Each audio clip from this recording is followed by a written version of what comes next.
everyone, and welcome to ECREM podcast. I'm Soniya Shivnani. I'm a PGY2, soon becoming a PGY3, SSMC. And today we are diving into the glorious chaos that is the first year EM residency is. September is round the corner and we'll be welcoming a new batch of R1s soon. And we thought, what better time than now to give you guys tip for your first year. From night shifts to notes to consults and navigating through imposter syndrome. We are joined today by 4 EM residents from different programs across Abu Dhabi to share with you some of their tips and wisdom. It gives me a great pleasure to introduce Dr. Fatima Alahbabi R4, graduating soon. Hello everyone, hello listeners. This is Fatima, your favorite senior from SSMC. Very happy to be here and to share some of my experiences and knowledge during my residency journey. Next we have Shaikha Alahjeri R1 from SSMC, soon becoming an R2. Hey everyone, like Sonia said, my name is Sheikha, an R1 from SSMC, soon to be R2. Can't believe it, honestly, it's flew by. I'm also the president of ECREM, and some of my hobbies when I'm not on shift, I like listening to audiobooks and watching movies and cooking and baking to de-stress. To de-stress, she will cook and bake. I can't believe it. Nothing to say. Sorry على المداخلة. ما هو compatible لأن شوفي الحين I cook you eat. شفتي كيف؟ roommates ها خلاص عجبتيني. خلاص. I prove. Next we have is Amin Bakiro R2 from SKMC. Hey guys, this is Amin R2 from SKMC. Welcome to the podcast. I really wish you enjoy this podcast, and I want to tell you it's one of a kind, and it's something I really wish I listened to at the beginning of my residency. So please take the time to enjoy this podcast, a collective shared experience from all of us, and I hope it adds something to your pathway of learning. Good luck. I didn't say that you were becoming an R3. I'm sorry. It's fine. I'll be becoming an R3, guys. We're keeping that. No filters. Zero filters. Well, I still feel like a med student, so I mean. Well. You're just being humble. Yeah. Okay. Last but not the least, we have Suhaila Najaash from Zayed Military. She's an R1 at the moment, but currently will be becoming an R2. Hi guys, this is Suhaila from Zayed Military Hospital. I'm really excited to be here because I love listening to podcasts. It's something that I do on my free time. So to be able to do one is something that's really cool. Like, I feel like I should have been on my bucket list a long time ago, but I'm glad that I got to do it. And I'm glad that I got to do it with people that I share, like, common interests with, common life struggles. We're trauma bonding. And hopefully, this is going to be a good head start for you guys. And we're going to be here for you as your seniors, anytime, anywhere. Yeah. Good luck.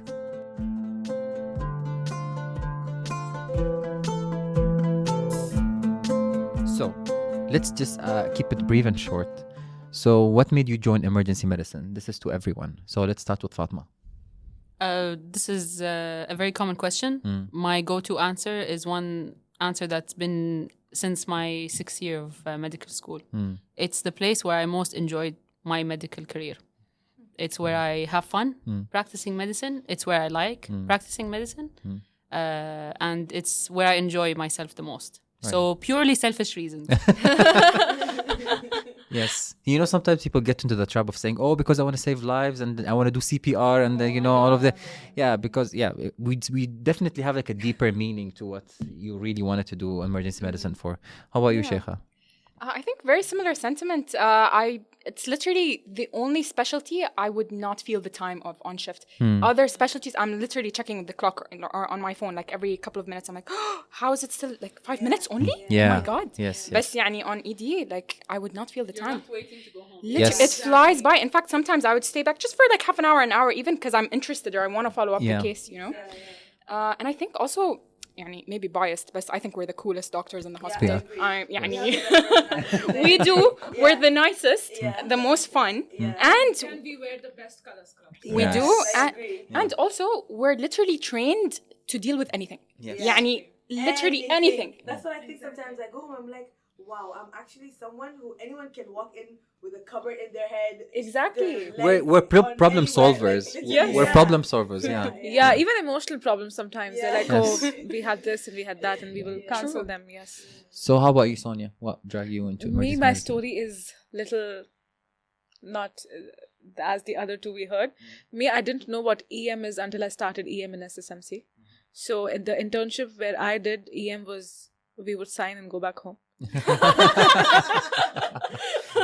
sure a lot of interns are like, yeah. That was me during every rotation internship except EM. And can you believe, for me, EM was the only rotation I did that because, no one would want you there and so busy and, so then before applying, I was an IMGP in the hospital I studied in, and then I had to apply for interview. Now I had to fill 2 places, like one would be IM for sure because I have little experience. Now what to do with the second one? So I was like, gynae, no. Surgery, no, I'll not get in. ENT, no, 2 seats. Ophthal, no. What? EM? It's just medicine. We'll just click it. Yeah. And They're GPs as well. I have experience with GPs.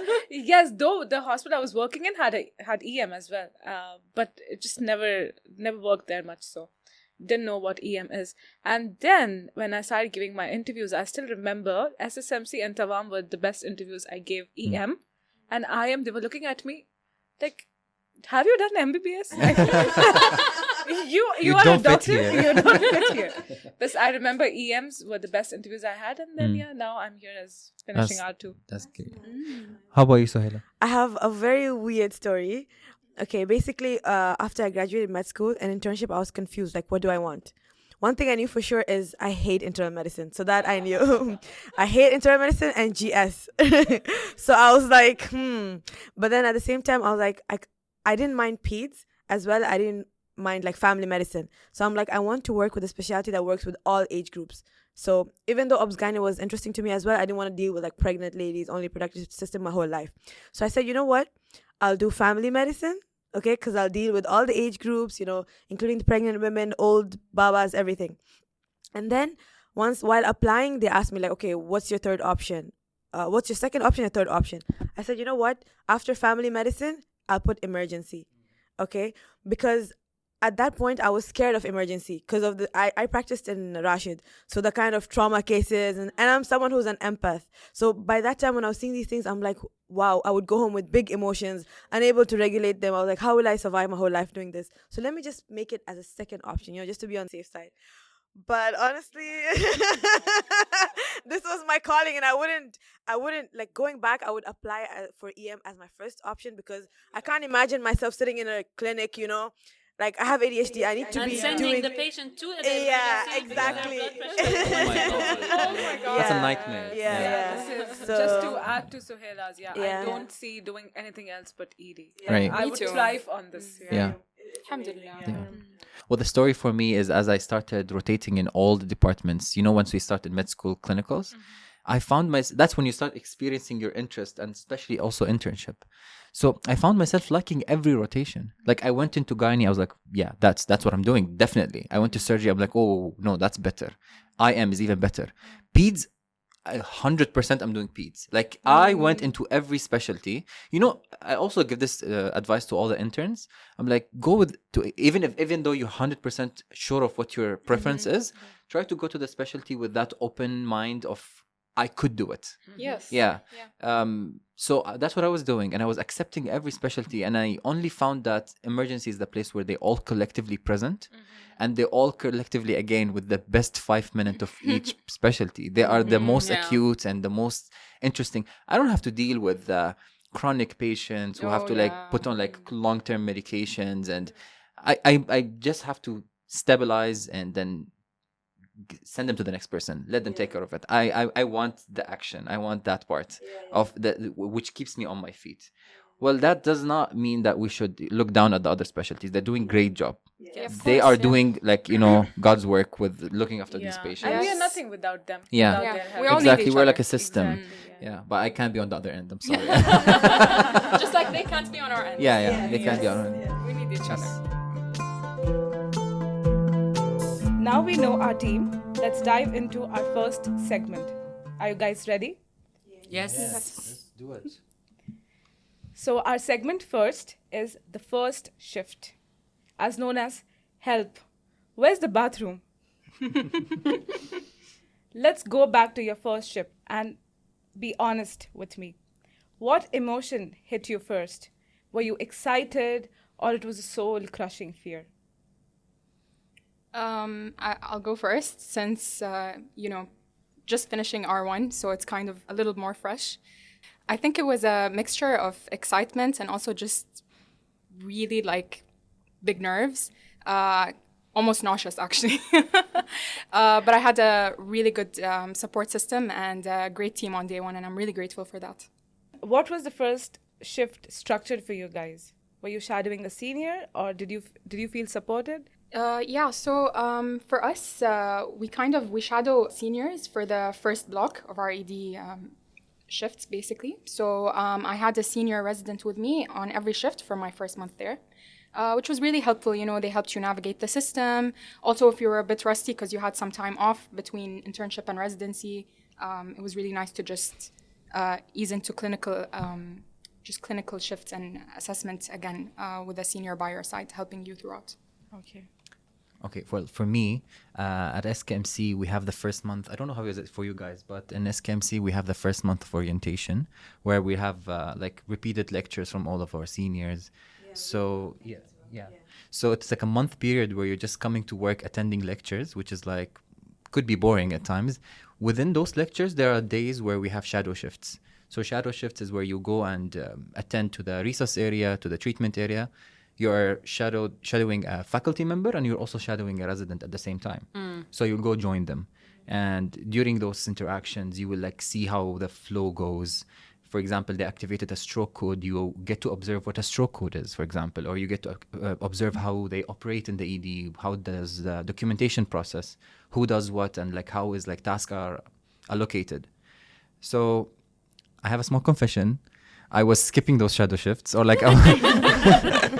I knew something is coming from Amin. Yeah, so it's not I was skipping it completely. I was present, but I wasn't paying as much attention. So when the real deal hit and it was my first solo shift, it was a big challenge. And I regretted not attending those shadow shifts. I really learned the value of those shadow shifts. So that's something I can give to the next person. Be if your program offers that, please take it as an opportunity to learn. If it doesn't, please suggest it to your program to start doing this. For me as an R1 as well, almost R2, I would say I had a similar experience to both of you. So the first is we as well had 1 month of orientation before we started the real shifts and everything. So we also had lectures, common ED presentations, fever in pediatrics and adult, trauma. And then the end of this month, we had 1 to 2 days of shadowing. Okay, we didn't have much of shadowing, to be honest, for me. So the first shift, I shadowed my senior resident, who on the same day I would see patients as she sees patients, but I wasn't assigned to any. So on my second shift, I was a bit more comfortable, but from the third shift, I started to be more independent, if I should say. So it was more of nerve-wracking, especially the first month. But I would say because of the support that I got from my senior residents, the specialists, the consultants, it made me be more comfortable in my practice, basically. So yeah. And also something that my senior told me as a joke on my first day is, as an ED doctor, you are never allowed to take a bathroom break, which was obviously something that used to haunt me, but obviously that was just a joke. You have to sneak it in. Yeah. Sometimes. Yes. In between patients. Yeah. So I think we all had similar experiences in regards to our first few shifts. What I would advise first-year residents during their orientation week or during their orientation blocks is, first of all, before your shift, I like to do something called grounding, which is just to remind myself of what I'm doing. Okay, this is me attending my first shift. I want to be an emergency physician. This is part of the experience. I want to be here. Because I feel like a lot of the fear and the anxiety comes from a place of maybe feeling uncertain. And when you ground yourself, you remind yourself of why you are there, and the certainty comes back. that this is where you want to be actually. This is what I applied to, and this is what I worked so hard to do. I really like that. It's because a lot of the time you get into this, like, you know, this feeling of like, why am I here? What am I doing? Exactly. And use this throughout your residency. I believe it helped me so much during an interaction with a difficult attending or consultant, or with a difficult family member. If it's a particularly very busy shift, I take a moment, remind myself, Fatma, you want to do this. Fatma, this is what you like to do. This is what you love to do. This is what your chosen career is. And that gives me like a boost of positive energy, let's say, and confidence to continue. Second is prepare yourself very well. When you prepare yourself, I feel like this is, it alleviates some of the anxiety and the fear, and only the excitement remains. So prepare your bag, prepare your snacks, your coffee, your water, your stethoscope. This might seem like a silly thing to do, but when you hang your scrubs like on your closet door before you go to bed, before your first shift, you put yourself in that mindset that I'm starting my first day tomorrow. I'm ready. I can do this. Instead of just like having it like any other day at work. It's like you're manifesting something. Approaching it with like positivity. Exactly. It sounds like the day of, you know, the night of Eid when you're really excited. Exactly. Everything's ready. I have my new pen. You can't go to sleep. Like a cute something on the stethoscope. Exactly. The last thing is just remind yourself this is your first few shifts. You're an R1. Literally no one expects anything from you. So you cannot disappoint people. 100%. Okay? Yes. So remind yourself that it's okay. People know you're a junior resident first starting their residency journey, and they know what to expect from you. So it will not be as nerve-wracking when you know that there's very little you can do. That will be a huge mistake. Just to add on to that, as an R1 as well, taking advice from the senior, like, you know, just do it. It's okay. Like, you're an R1. You don't have, at the same time, like, be confident in yourself. Like, your knowledge, your, like, because we are fresh graduates, you know. So don't be shy to, like, if you have an information or, like, you know, something you want to add to your patient's treatment or management or disposition, like, don't be afraid to voice it out to your seniors. And I think another huge thing here that Fatma touched on is, you know, the fear of not knowing, or the fear of, oh, I'm going to sound stupid, you know. But you're supposed to. It's literally I mean, that's why residency is there, you know, for you to learn, be supported. Otherwise, we just graduate as consultants and move on with our lives. But, you know, I remember just thinking, oh my God, like, I forgot how to read ECGs. And, like, I was literally cramming, like, the week before, just trying to, like, you know, salvage whatever info I had from medical school. And you know what? I still did not know how to interpret some ECGs, and that's okay. And that's fine. And I'm learning. And that's what it's all about. For me, as a senior, with like a junior resident starting their residency with me, and they're with me during their first few shifts, it's a huge red flag if they don't ask questions, or if they don't ask for advice, or if they don't ask me what to do here. Can I do this? How do I put in this order? How do I prescribe this medication? That's a huge red flag. Another thing I'd like to say is just remember, you are part of the team. Just because you're a junior doesn't mean that you are not part of this team and you don't have anything to offer, like Suhaila said. Come in early. Definitely don't be late. That's number one. And it's just not just for like a first impression sort of thing, but come in early, memorize the layout of your ED, know where everything is, know where your resource area is, know where your treatment zone area is, know where pediatrics are, who is the charge nurse, who's responsible for those things. Introduce yourself to your team, know your team and their roles, not just your nurses and your physicians, know the RTs, the X-ray technicians, the runners or porters. Try to familiarize yourself with the space. And like Sonia said, know where the bathroom is. Know where the supply closet is, where you can get things like ultrasound gel and tongue depressors and IVs. Also to cry for. Oh, yes. Also, this, if you need to. I guess yes. But don't worry, you can cry pretty much everywhere in my experience. Okay, just tell me any awkward thing you did on your first day or first few shifts. Let me look through my repressed memories. There's the classic of like asking a 70-year-old woman when her last menstrual period. That's very common. And then they just stare at you blankly like, oh, it ended 20 years ago. Exactly. Yeah. Things like that. I think not awkward, but more just shock, yani. Like I remember this was during my first week, and I asked the patient, he's like this, maybe like 80, 70-year-old male. And I was asking him about his medication history. And I said, so what medications do you take, uncle, you know? And he was like, oh, cigarettes. I was like, oh, okay. So, يعني he introduced me to a new world of patients. We need an emergency. Oh, wow. That's a good one, definitely. I remember one advice what I had got was that keep hydrated, as well as you will know how to keep your bladder in check, because it's going to be until the abdomen, but you will not know when to go empty it. Yeah, that's true. That's just one thing. Moving on to our second segment, learning on the shift. So, fast forward, how's your learning curve? And when do you realize that multitasking is the core of ED, balancing patients, consults, and also to read up quickly when your attending is asking you some basic question, and you're like, okay, let me check. How do you guys manage that?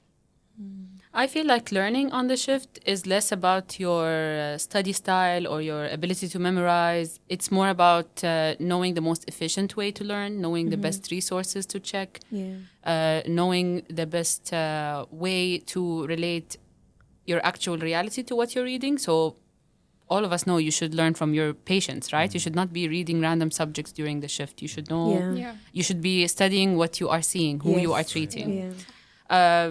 My first advice to new residents is, I feel like there's a misconception sometimes that your source of information should be your attending or your senior resident, and I feel like this is a mistake. Make your source of learning trusted evidence, open resources, Palm Pockets, or any online resource. If an attending is doing some teaching with you and you're discussing some things, that's great. But always recheck that. Right. Yeah. You know? To answer your question about the learning curve, I think for me, and I think also for most junior residents, as you start residency, the learning curve is really steep at first. Yeah. Although it's like simple things, but everything is new to you. Although you joined medicine because you wanted this, you joined emergency medicine because you wanted to take care of this spectrum of patients, the acute patients. But again, you're seeing this in the shoe of a resident for the first time. You're put in this position for the first time. Yeah. Everything is new to you. So everything is a learning. You're learning everything. Yeah. So I feel like this transitions later when you become an R2, R3, and especially if you passed your boards. Now it's like a more plateau of the curve because you've seen it all. Not all, but you've seen a lot of the presentation. Yeah. And now there's not much that you have gained for the first time. So now it's more about reading. So you will learn from the first exposure in your first few months of residency. And then as you like progress, it will a little bit plateau. So here is where Fatima was saying, like, resources, evidence-based medicine, your own reading. You have to go and dig deeper. That falls on you. Well, if you get a patient with chest pain and then they get an ECG with a STEMI and then that's your first time seeing it and interpreting it, well, good, you're going to catch it the first time. But then it falls on you the next time. You have to go and read about all the STEMI mimics, for example. You have to go and read them. You have to go and study all of their criteria. Multitasking, I feel like at the beginning, it was really challenging. Yeah. I mean, Still is. But you know, you compare yourself to first when you started. Yes. Yeah. So for us, at least when we work in resus, they don't let the juniors like handle at least like 2 or 3 more patients at the same time, especially in the first few months. You're not supposed to, even if they're there, you're supposed to stick with one case, learn from this case, don't step out of the room because there's another code or another thing happening. I mean, you have to prioritize your own learning at a point, or else you'll get overwhelmed. You start burning out. I remember one of the shifts I had in the resus, in the critical area in our hospital, and we have in our criticals 13 beds, so it was almost like 10 beds were full, and the attending's name, we have 2 attendings there, Yeah. and you could see alternating attending, but my name was on every patient. So I'm like, see, my name is on all the patient, and my attending had to stop and be like, hey, what are you doing? This is too much. You cannot multitask to this level. You'll miss things easily. Yeah. You'll find yourself prescribing the wrong medication, Yeah. putting the wrong order on the wrong Yeah. patient, which is really dangerous. And you're sacrificing your learning experience. Exactly. True. You're just more like of a service. Yeah. You're just Exactly. putting orders and stuff, which we Yeah. don't want. That Yeah, was yeah. something I was told as well. Yeah. First few shifts. So you Calm see, down. Yeah.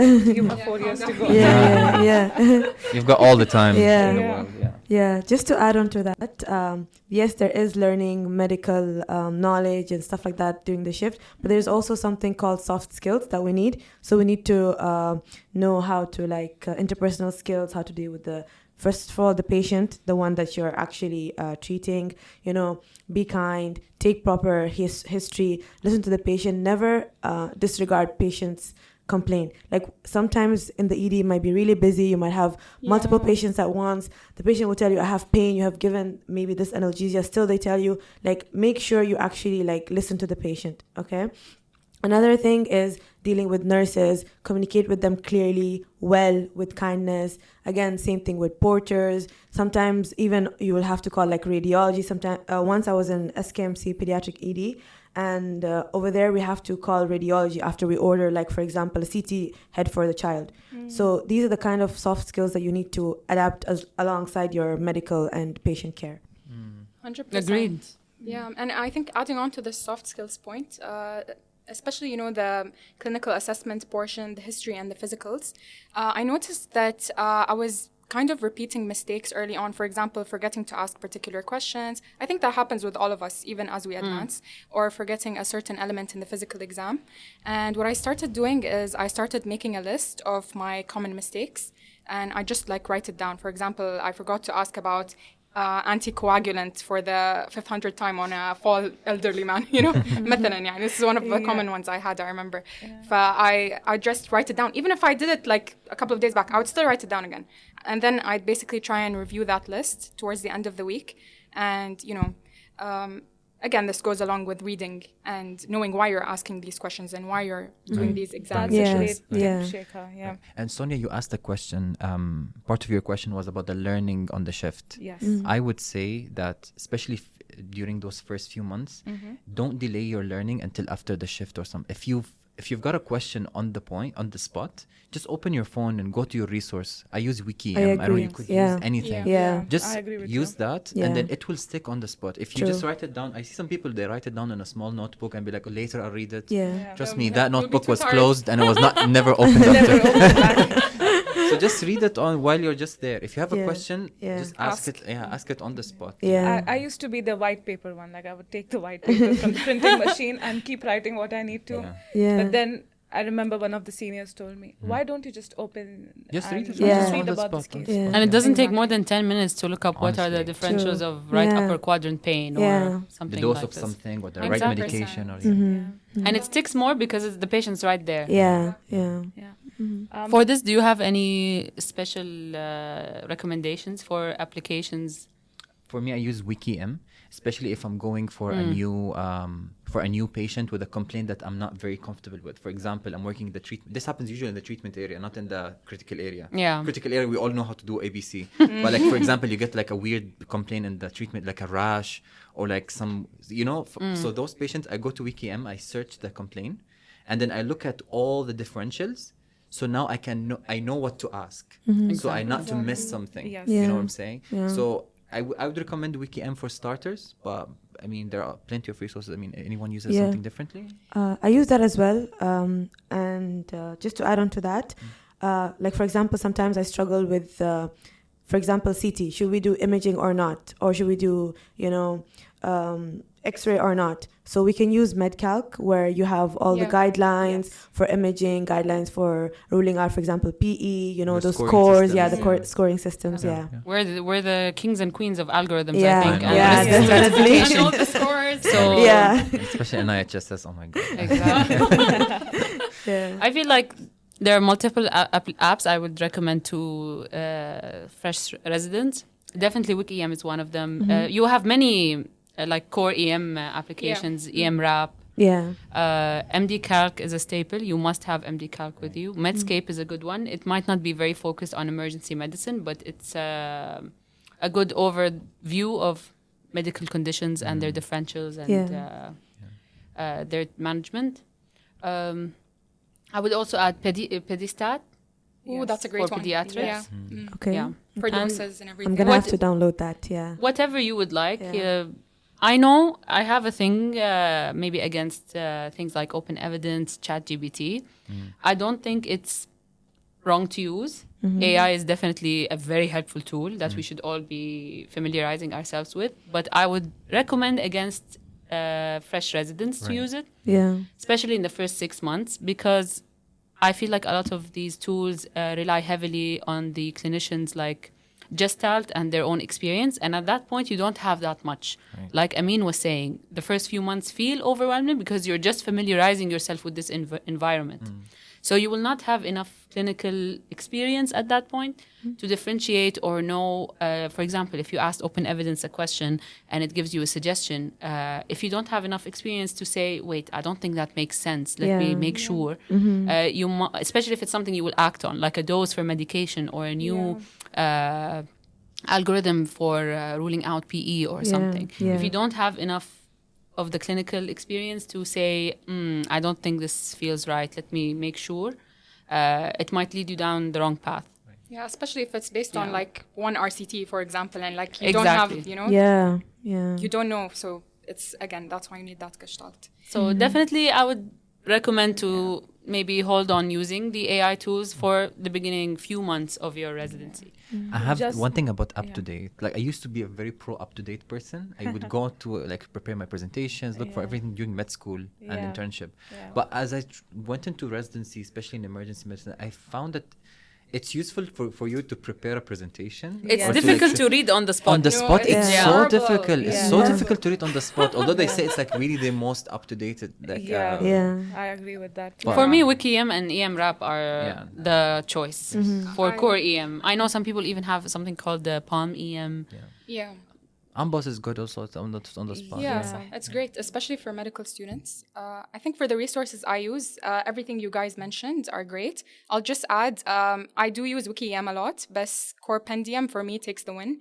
I just like the layout a lot more. I also like that for each emergency condition, it starts with the ABCDE management. So for example, if you're in resus, you know, and I don't know, let's say, for example, you get a patient with opioid overdose. You're like, oh my God, what was that naloxone dose, you know? Quickly, as soon as you open it, it's like there in the ABCDE. In the resuscitation segment. Exactly. I love that so much about Corpendium.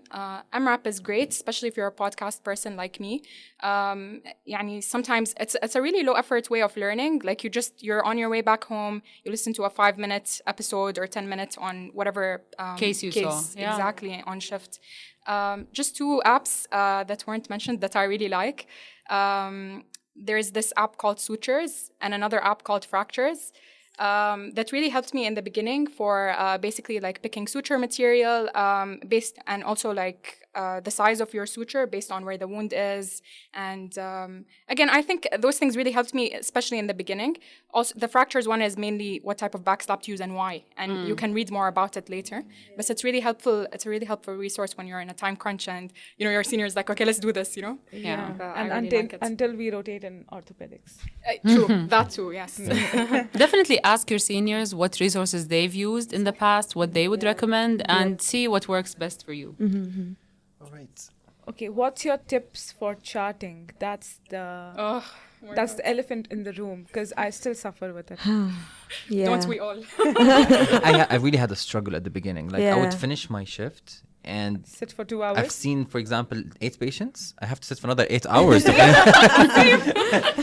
It was so difficult. The people in my department, my faculty, they noticed that I'm staying really like after hours and just around, and they asked me, what are you doing?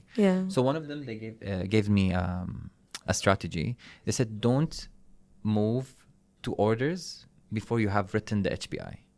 So at least open the note, write few like words. It doesn't have to be like proper sentences. You just have to be like, okay, fever, something. You just write the HPI. And then move to orders. Well, in the world where we're trying to like really meet metrics and like really not delay the orders, okay, you have to jump to the orders. So the next pro tip, I would say, don't move to the next patient until you have at least completed somewhat a draft of the chart of the first patient. Yeah, agree No one with is that. pressurizing you. Yeah, You're still yeah. a trainee or Yeah. the first few months of your residency. So True. yeah, don't move further before you do it. Yeah. So, Basically, that's what I do as well. Like, once I see a patient, I come back, type the HPI, put the orders, and even if I have a new patient, so when I go to see the next one, I just save and close that, and that's how I have. And then in between those 3 to 4 patients, because as an R1, you don't really see like that many patients at once. Maximum like 4. So at that time, I'll have probably like 2 notes open, and then while these 2 are discharged, I have the next 2 working on. So yeah, as well, I would add, once you start residency, you're gonna have training for Cerner, which is the system that we use. So you can use something called auto text. You can take it from your seniors, from other previous doctors. Like for me, I took from Dr. Ruben, the consultant from SSMC. He has amazing auto text. So, Shout out to Dr. Ruben. yeah, We miss you. we miss you. So that really saves me time, because you have like pre-saved text where you just have to enter like the complaint or, you know, the physical exam, the positives. So, and also you don't miss out on the important points. Yes. Yeah. Have those auto text, especially Yeah. something like primary survey. Yeah, secondary survey, exactly, Yeah, exactly. something like a fever in an infant or Yeah. like a child or like Yeah. URIs. You need to Yeah. have these. Yeah. I have copied everything from Dr. Ruben. as Same. well. Me Yeah. too. It's from POCUS ultrasound to URTI for peds and to neonates and then to adults. Procedure logs, everything. Yeah. Just to echo what everyone else said, I couldn't agree more with at least just charting like يعني a brief history and physical, along with a differential diagnosis, and I'll tell you why. I think this really helped me يعني realize, first of all, okay, why am I ordering these labs for my patient? Why am I ordering these investigations, these imagings? يعني, and basically, when you kind of list the differential out loud, sometimes you'll realize, oh, maybe I missed something, or maybe I didn't address this in the investigations, right? So this was another thing that really helped me. And I think charting is, again, it's very annoying. I also used to stay very long back after shift just to finish my notes. But again, I think, you know, doing these auto texts and just trying to also use your auto dictators if you guys have them. I know a lot of hospitals have provided us with dictators. Exactly. I know a lot of people are like, no, I like typing. I don't like this auto dictation business. But listen, like I was one of those people. I'm telling you, force yourself. لأن it saves you so much time. And honestly, like, yeah, so you can go home and not burn yourself out by just spending longer time in the hospital, you know. We have technology to be Exactly. Just to add on what you said, Sheikha, regarding the MDM and the differential, WikiM has a very nice page full of MDMs for each. Yeah, so it would, like a summary of the MDM rationale behind each complaint. Like a chest pain, it would say, I've considered ACS, non-STEMI, PE for this patient. Checklist. Oh, wow. Yeah, so you can copy-paste that Into your notes. obviously edit it. Yes. And also, like you said, it helps you think of other differentials you might not have considered, or things that you don't need to investigate for that you ordered for. So yeah. Yeah, it also has a nice procedure logs as well. Like just type your procedure and you'll have the whole procedure log. Just edit your name and the way you have done it. Yes. Tips for handovers, because these handovers are mostly the patients for our M&M meetings. Number one tip for handover, don't do it. I agree. As an I R1, agree with that. This is honestly my number one tip. Try to avoid handing over a patient as much as possible. Yeah. You're, or at least in SSMC, you have an hour to finish any pending patients you have before you stop seeing more patients. I think that's enough time to disposition the patient properly, or at least have a complete plan before handing over the patient. Handover patients are dangerous and risky, like Sonia said. And it's also like a gray area, because now you have 2 providers for that patient and they might approach things differently, and it might cause some confusion for the plan. So number one advice is don't hand over the patient. An hour is more than enough to wait for a certain medication to be administered, reassess the patient, and decide on consulting or discharging or admitting the patient or whatever the plan is. That's number one. Number two, if you're handing over a patient, this is what I think is ideal, but to be honest, this is rarely possible or feasible in the ED. Do it like a rounding style. So go with the new physician that you're handing over to each patient's room. Yeah. Introduce yourself. Tell the patient, this physician will take over from me, because that's another thing that causes patients confusion. Yeah. Because you usually don't tell the patient that you're leaving and you're handing over, right? Yeah. And suddenly their physician is a new person they don't know and starts telling them what their history is, which is very confusing. So go with the physician to the patient's room, discuss the vitals, what you see with the physician and the patient in the room, and this helps keep everyone on the same page and minimizes any confusion that might be lost during the handover. So just to add to your part, so I'll tell you about the handover from the other perspective of the receiving end. So say that you're receiving a handover from somebody. So I don't want to discourage, like, I don't want to disregard everything they did or dismiss whatever workup or history they've done, but trust yourself. Don't trust anyone else. You have to have OCD in these situations. Go start from, again, ABC, history taking from the patient. Although they've been worked up and completely had all the workup done, start again from scratch. Ask the patient what's their complaint and look through their investigations. We've had cases of some patient came with an ECG was done and no one looked at it, and eventually that ECG during the handover was looked at and found something significant. I had one of the patients also was being seen by the first provider for a while, and then while we received the handover on the other end, it was a completely different diagnosis, and the patient ended up being admitted. So always trust your gut, always go and do your own assessment. Don't rely on someone else's. This applies also to receiving handover from EMS. So when they give it to you, don't trust they said, oh, the patient vomited one time. You go and you find that they vomited like 10 times or something. True, yes. Handovers should be like a new patient to you if you're going to receive handovers. And be organized with your handovers, whether you're receiving or giving. Use whatever structure you want. The iPass, SBAR, all this. I know SBAR is more for nursing staff. Whatever structure that you have, at least use a system. Exactly. So you so you don't miss things and keep things organized in your mind. Thanks for listening to this episode of ECREM Talks. We hope you found some of these tips helpful. Be sure to tune in for part 2, where we dive into tips on consults, efficiency tips on shifts, and the notorious night shifts. If you have any questions or suggestions, please feel free to email us on the email provided in the show notes. Thank you once again for tuning in, and see you on your next shift.